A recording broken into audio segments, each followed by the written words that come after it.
I'm Australian, as you can probably guess. I spent my first 15 years of my career in public education in Australia, and I've spent the last 12 years in Microsoft looking at the area of education strategy.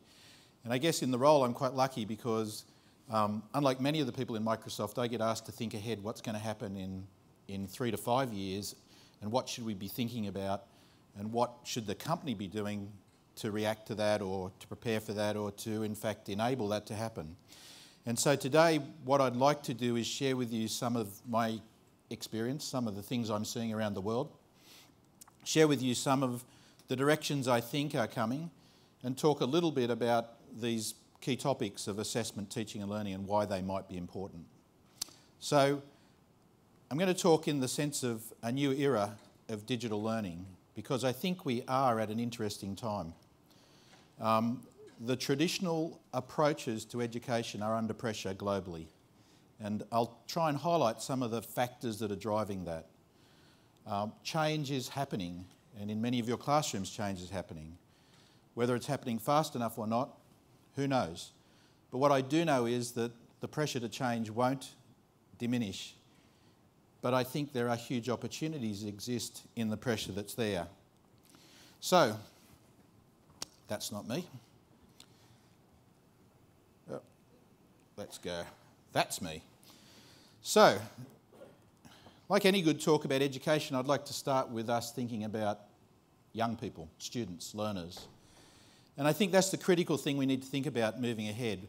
What's going to be the impact on the young people in our schools of these changes? And this young person looking ahead thinking what his future might be, I guess it's to some extent to be said what will happen. One point I do want to make, however, is sometimes we use the terms education and learning almost synonymously. And yet, maybe at times they also drift apart.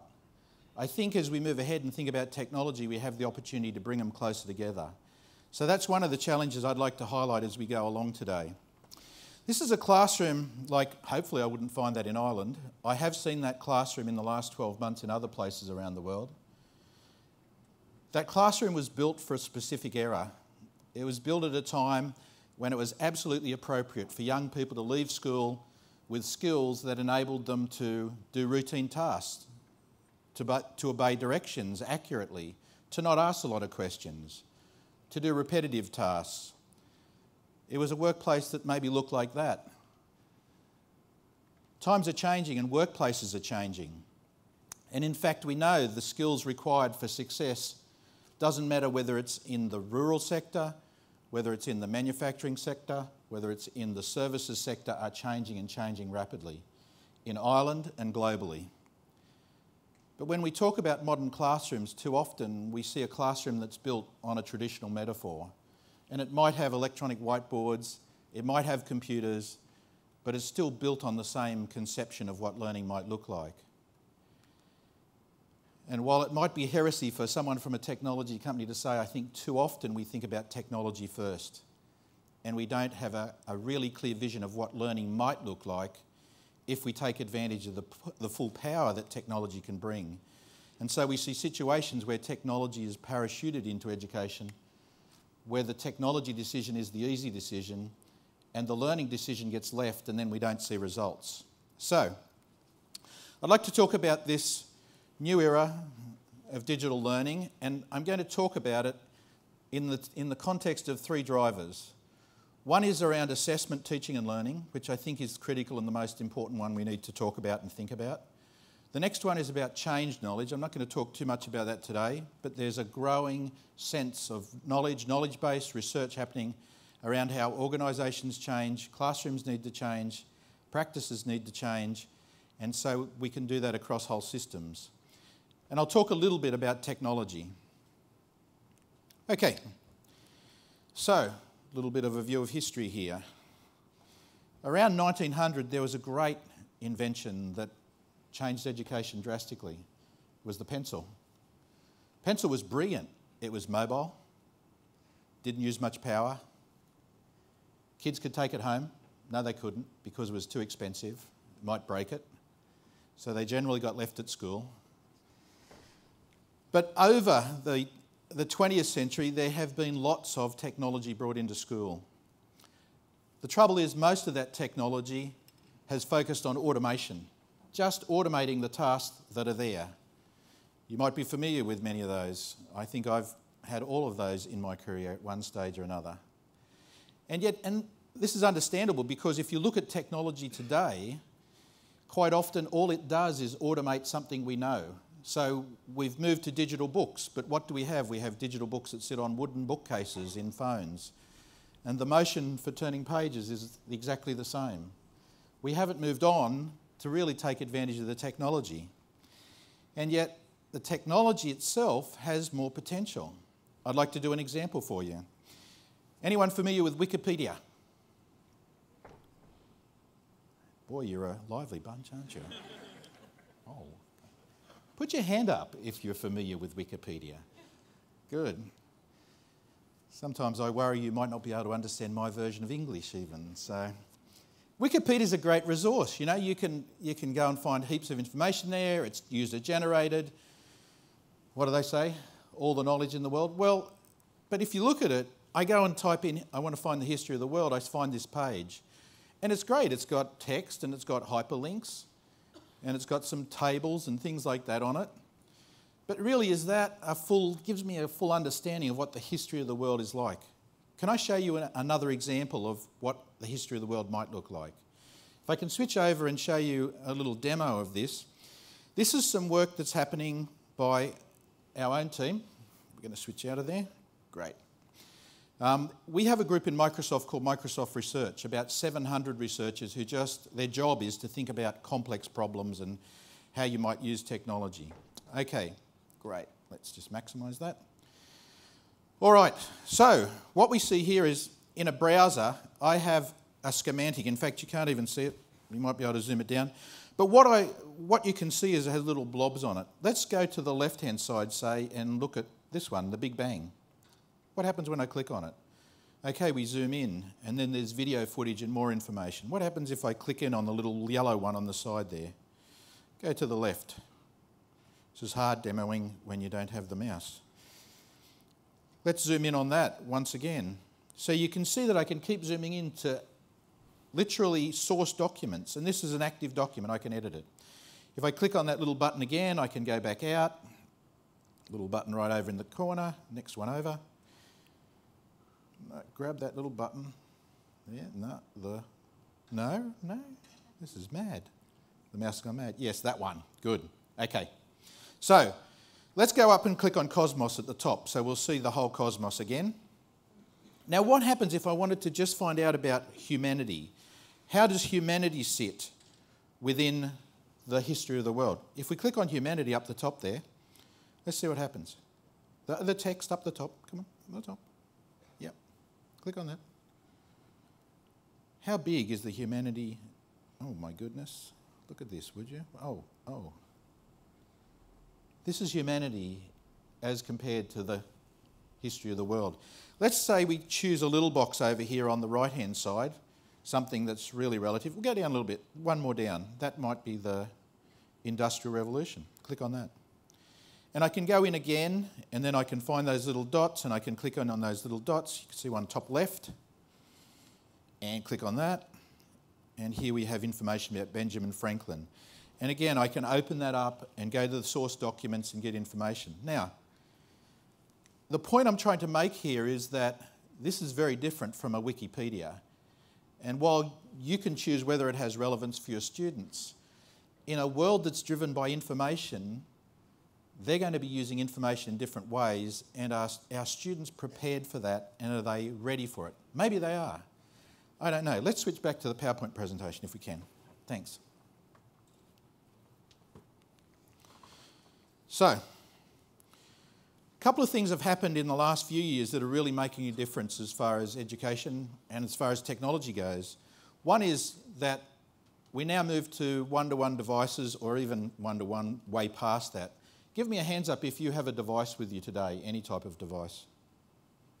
Yeah, that's pretty much everyone in the room. And in fact, many of the children in your schools will have devices. Is that true? Yeah. So really the ubiquity of devices is becoming a fact. I travel with 3 or 4, you know, I'm a bit of a glutton, I guess, but I like having that many devices.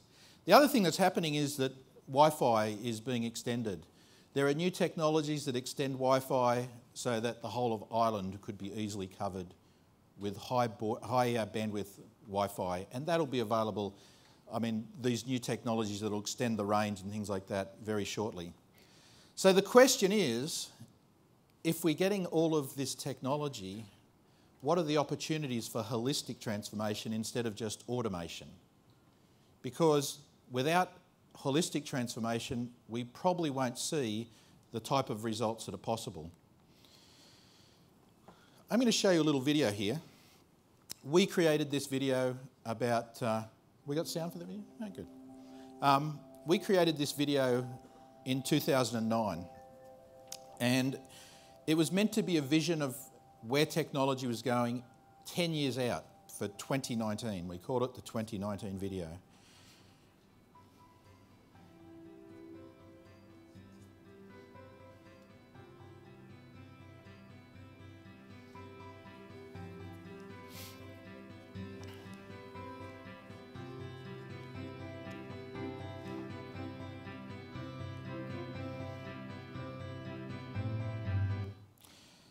That's just 1 minute out of a 5-minute video. The point I wanted to make about showing you that is that 4 years ago when we first created that, people said, wow, that's futuristic, you know. You can get all of that technology today. I can get a video window, I can put it in my classroom, I can link it to other classes, we can do interactive touch type stuff, all of that. Live translation of languages there. So that technology has come about in 4 years. My Uber message is this: don't worry about the technology. It will happen, and it will happen quickly, and it will be there. But the harder decision is, what might learning look like? And I think this is really the bit that needs the thinking. In 2006, the Gates Foundation, Bill and Melinda Gates Foundation, did a study. They called it the silent epidemic. They surveyed the students who were dropping out of school, and they asked them why they were dropping out. The first thing they found that was really interesting was that in the US, in high schools, about 35% of kids drop out. The figures are higher than are published. Published figures are about 25, but actually about 35. And of those 35%, 50% of them, half of the kids, were doing well. They were above average in all of their academic grades. They looked like they were doing well. They weren't dropping out because they were failing. When they asked them, why did you drop out? They said, because it was boring, it wasn't relevant, and it didn't serve my career aspirations. I don't know in Ireland, might be different. But I think we do have a problem. A survey done last year in the US that surveyed over 1,000 teachers, asked them, do your students love school? This is not kids, this is teachers. Do your students love school? Most of the kindergarten teachers said their students love school, and it goes down until we get to year 9. And we get this alarming 37% say that their students love school. Is that good? Is it life? Do we live with it? So I think we face a relevance conundrum. The relevance is this: that outside of school, students are being exposed to technology that they can do all types of learning with. The trouble with it is it's unsupported learning, it's unguided. In school, because of a whole set of factors that are there, policy considerations, the way that technology is configured sometimes, curriculum demands, assessment. And in the country where I live, the US, assessment is a killer, if you haven't heard that. We face this relevance conundrum. And it's going to get worse. Here's a little girl who's about to go to kindergarten. She's very happy. She's one of those 95%. She's going to love school. On her back, she's got a backpack. And today she could carry all the knowledge of the world in her backpack, yeah? And if that's the case, then by the time she finishes school, she'd need to carry 64 backpacks, because all of the knowledge in the world is doubling every 2 years. And that's only lineal, so it's probably she'd need to carry 100 backpacks. The number's not important. The fact is that if we ask her, our whole focus is on asking her, how she can remember that stuff, we're missing the point. And really the key skills are, how can she use that information? How can she apply it to problems? If we go forward a little bit, she's finished school 17 years later, got a job, out there working. In 2030, what do we know will be the demands of that job?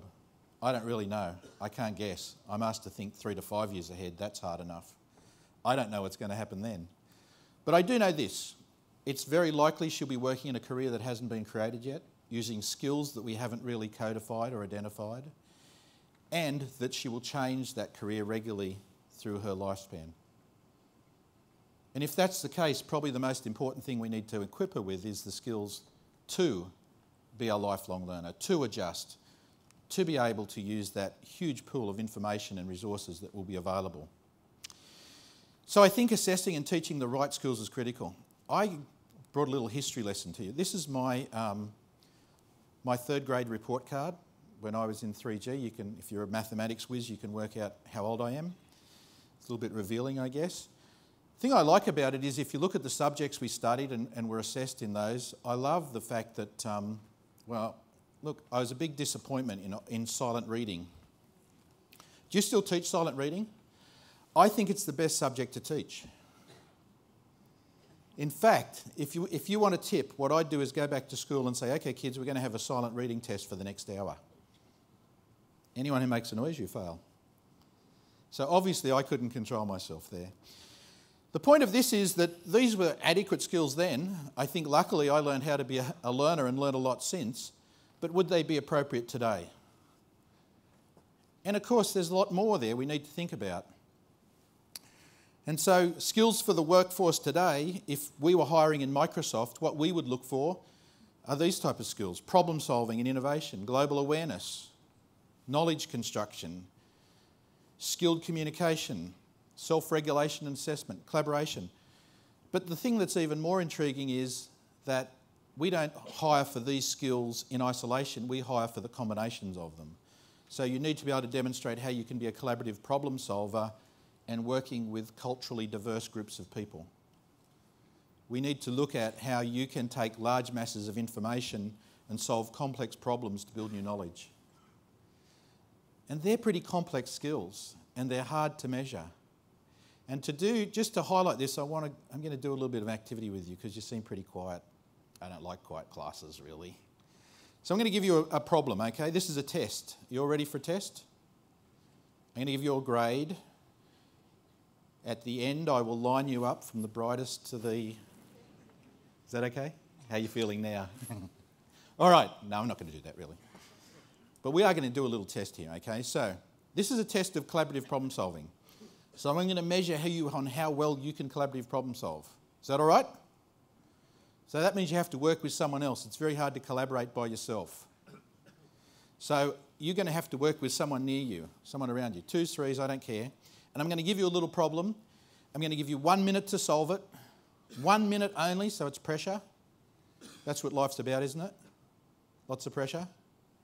So, and then I'm going to ask you how you went at the task I asked you to do. Okay, you ready? 1 minute? Guys, you ready? Okay, good. All right. Oh, boy. Hard work. Okay. What might these 3 countries have in common? What might these 3 countries have in common? Ready? Tunisia, Northern Africa. Sweden, Northern Europe. Indonesia, Southeast Asia. Go, 1 minute. Away you go. Yes, you're allowed to talk.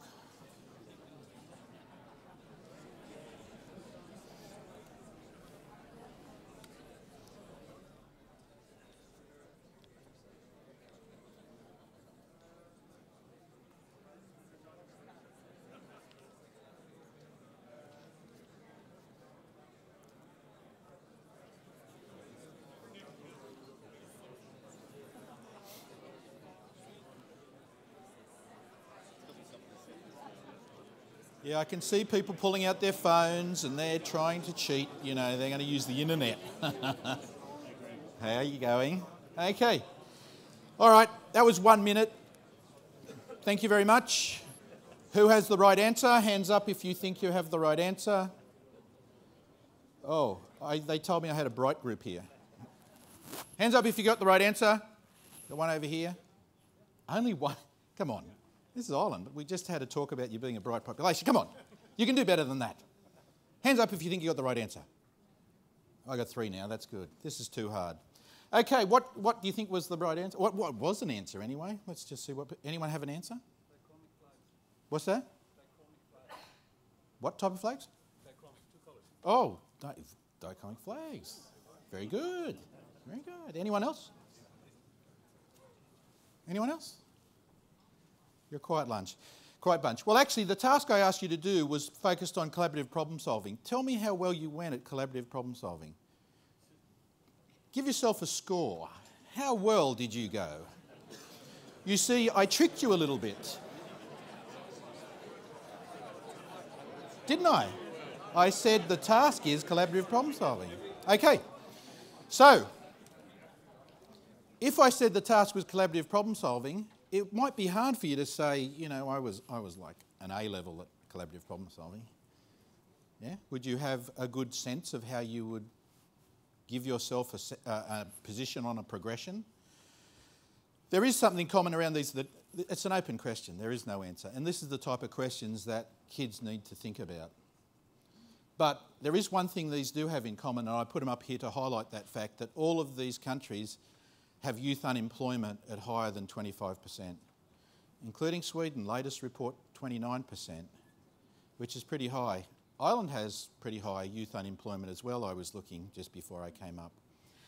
And the thing about it is, you could say in an economic crisis, that's only because there aren't jobs there. But I also looked, and Ireland has a skills mismatch or a talent mismatch. Is that right? Meaning there are jobs there, employers can't fill them. Tunisia has that, would you believe? Sweden has that, would you believe? Indonesia has that, would you believe? In fact, it's almost global. Just to highlight that, a couple of numbers. 6,000, 3,600. In Microsoft in the US, so I'm just going to do something rather close to home, we have about 40,000 employees. We currently have 6,000 positions that are unfilled and not able to be filled, meaning that we've advertised and interviewed and we couldn't find someone suitable for the job. 6,000 out of 40,000. Think about that. Of those jobs, 3,600 are for researchers and engineers, the highest paid jobs in Microsoft. These are not low-level jobs. These are the best jobs, and we can't fill them. An even scarier number is this one. 36% is the year-over-year growth in those numbers. So it's not getting easier, it's getting harder. And so we find this interesting situation. Lots of young people who are unemployed, jobs that can't be filled. And it's a real challenge, I think. And this is a graph, it only goes to 2002, but I think the dilemma is the skills that are easiest to teach and test are the ones that are easiest to digitise, automate and outsource. And if you project those numbers out, they're not getting closer together. So 4 years ago, because we as a company understood that we were finding it harder and harder to find people with the skills, we launched a project, a partnership with Intel and Cisco and with about 250 researchers around the world. A huge project, really, to look at, could you codify these skills that employers were trying to employ for, and could you build ways to assess them, and could you build the type of teaching progressions that would enable teachers like you to then be able to understand where kids are and what might be the appropriate teaching strategies to move them forward. The skills were codified into 4 domains: ways of thinking, which is things like problem solving, analysis, creativity, innovation; ways of working, teamwork, collaboration, moderating, working with others; tools for working, which is really about information and technology literacies. How can I apply these? Not only how can I apply them, but how can I use them in conjunction with those other things? And ways of living in the world. Things like understanding other cultures, self-regulation. How do I understand working with a diverse group? Those type of skills. The work then went on, well, actually, hold on, I'm going to say one thing before I do that. The work went on over the last 4 years, we're now at a point where we have influenced PISA. So PISA 2015, you all know about PISA, don't you? And for that matter, the work that's happening out of IEA here in Ireland. We influenced that work to make sure that they started to embed these skills in assessments. So we've built a set of tools that are assessment tasks, along with teaching and learning progressions, professional learning programs, and policy guidance based around these assessments. But what I want to do is show you what they look like in the classroom, because I think that's really interesting.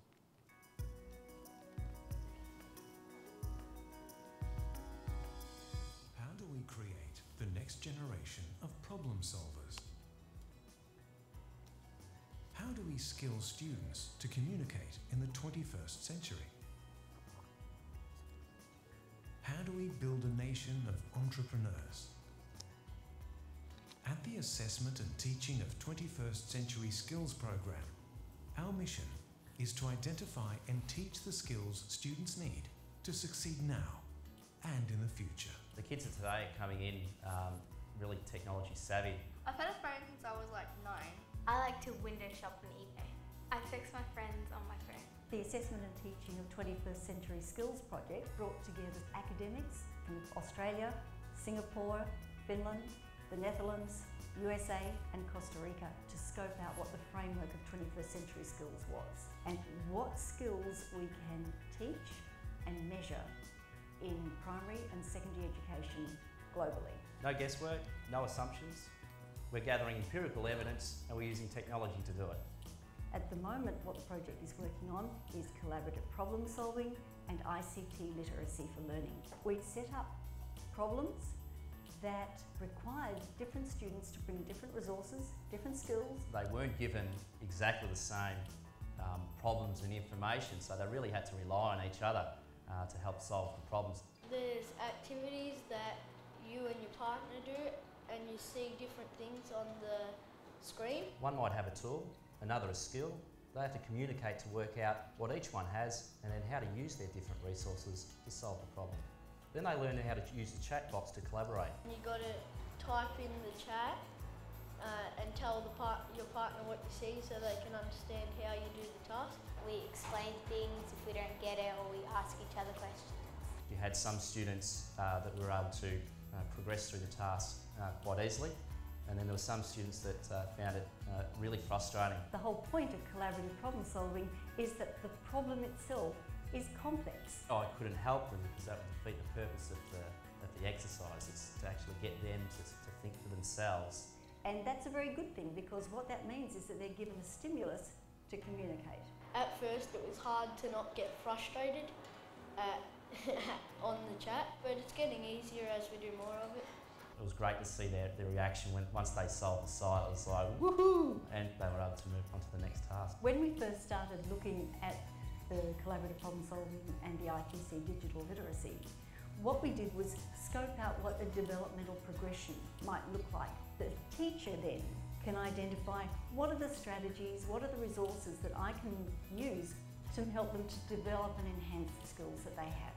The beauty of this program is they actually have to rely on each other and really communicate and collaborate with each other to solve tasks. Our students need to be able to collaborate. They need to be able to solve problems. They need to be able to work with each other across the globe. They need to be able to communicate. And that's where this project is taking us. It's taking us into the classrooms with a new generation of skills. So that gives you a view in a classroom what it's like. This is now moving out. So as I said, it's in PISA 2015 and beyond that. So I want to just quickly highlight, and I've only got a couple of minutes to do this, and you'll hear more about this later on, another piece of work we did. So we thought, okay, great assessment, but what's the teaching and learning that will deliver these skills? So we undertook another research project called the Innovative Teaching and Learning Research.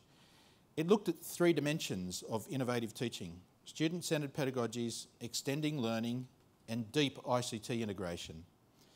It found something that I think you might call this research of the bleeding obvious.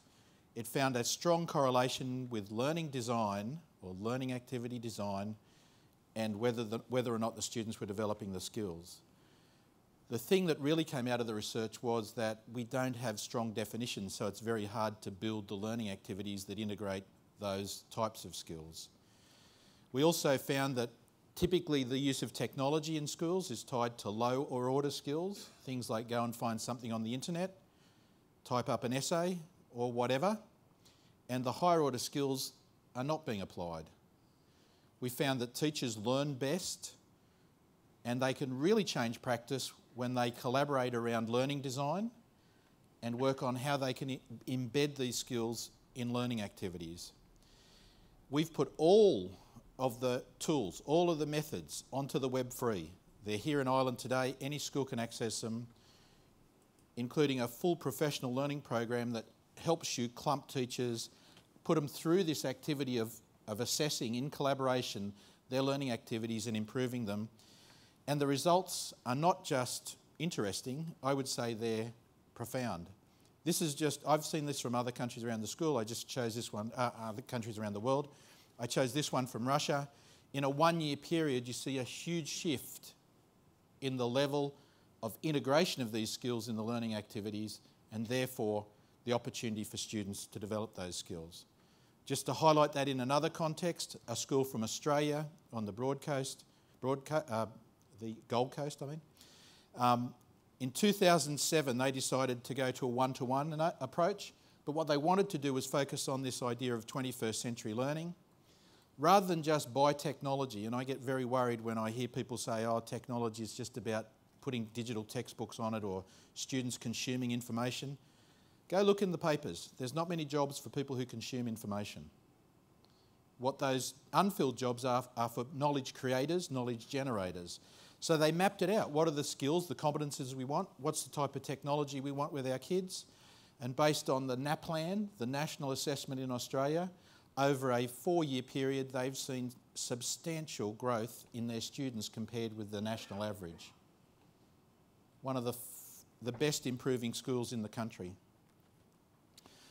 So if I finish up with Arnie Duncan, Secretary of Education in the country I live in, I would agree with him a little bit. In a knowledge economy, education is the new currency by which nations maintain economic competitiveness and global prosperity.